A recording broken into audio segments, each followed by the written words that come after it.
Shut up, widow. Their words cut deep, but karma cut deeper. I always thought the worst day of my life would be the day Michael died. My husband, my best friend, my protector, but I was wrong. The worst day wasn't the day I got the call from the hospital.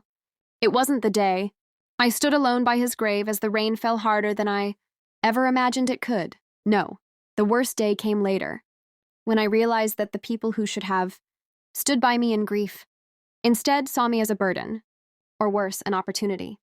I'm Eleanor Marsh, 43, a widow. Michael and I had been married for 18 years. No kids, never worked out. We poured our love into each other, our home, our friends, and the local animal shelter we ran together. When he passed away suddenly from a brain aneurysm, it was like someone had taken a blade and carved a hole right through the center of me. But this story isn't about grief. Not really. It's about what came after.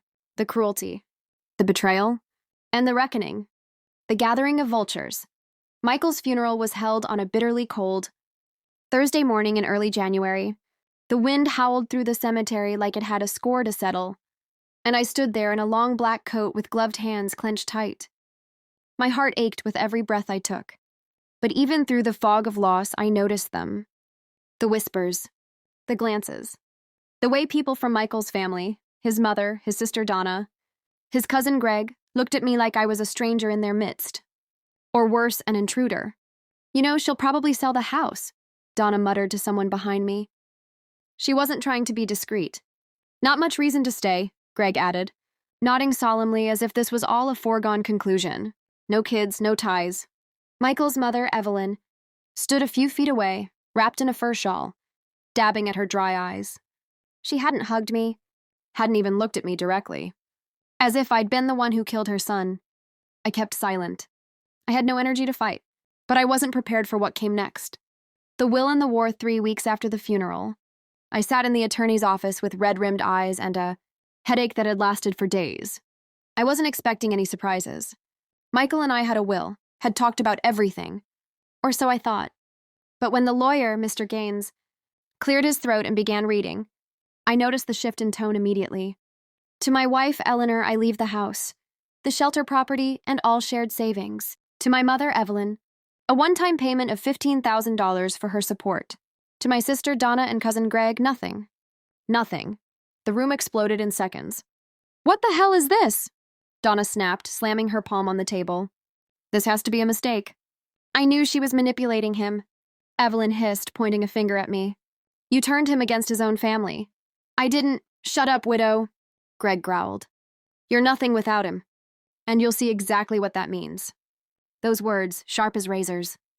They cut me deep, and I would hear them again. More than once. But at the time, I could only sit there stunned as the room descended into chaos. The aftermath.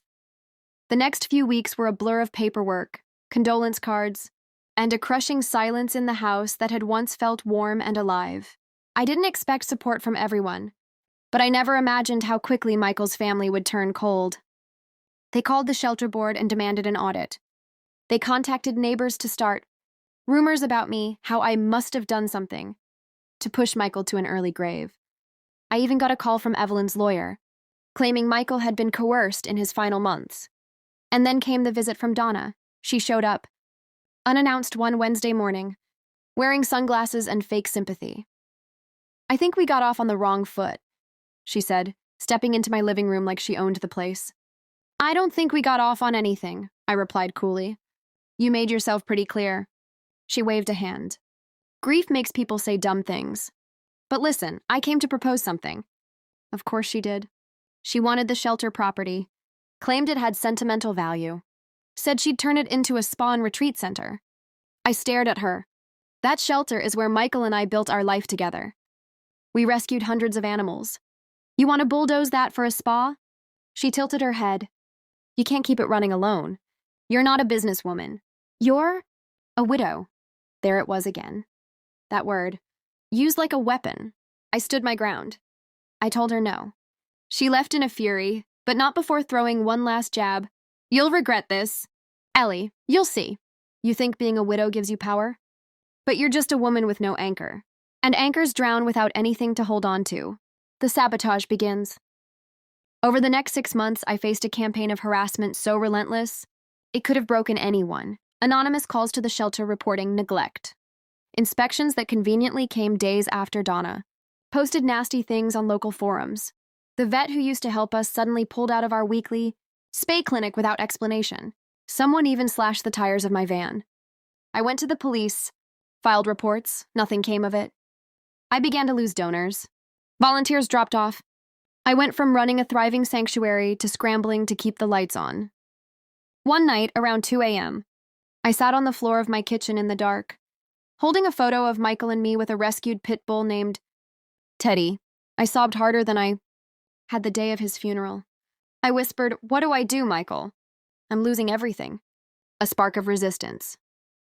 The next morning, something shifted. I woke up still tired but angry. They wanted to break me. That much was clear. But I wasn't going to give them that satisfaction. I began documenting everything. Every visit, every call, every online post I could link back to Donna or Greg. I reached out to local news stations and told them about the shelter's history, Michael's death, and the strange campaign of slander I was enduring. One journalist took interest, Anna Ramirez from Channel 7. She interviewed me, toured the shelter, met the animals. When the story aired, it exploded online. Suddenly, donations came back. Volunteers reappeared. Strangers reached out with support. Someone anonymously paid to fix the shelter roof that had been leaking for months. I cried again that week, but for a different reason. Donna's mistake. If Donna had left it at that, her cruel words, her sabotage, I might have just moved on with my life. But she couldn't help herself. Karma was already circling. She just didn't see it.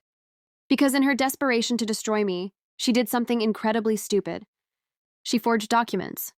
She submitted false paperwork to the county registrar, attempting to claim partial ownership of the shelter, land by alleging she was a silent co-investor. When the investigation began, she dragged Greg in, and the two of them spun a web of lies so tangled it choked them. The investigators contacted me. They showed me signatures, clearly fake. They interviewed former shelter staff who confirmed Donna had never even visited before Michael died. And then came the audit. Not of me, but of Donna. Turns out, her wellness center business was a financial disaster. She had been laundering money through fake LLCs tied to property scams. Greg, he had ending charges for tax fraud in another county. It all came crashing down in less than 2 weeks.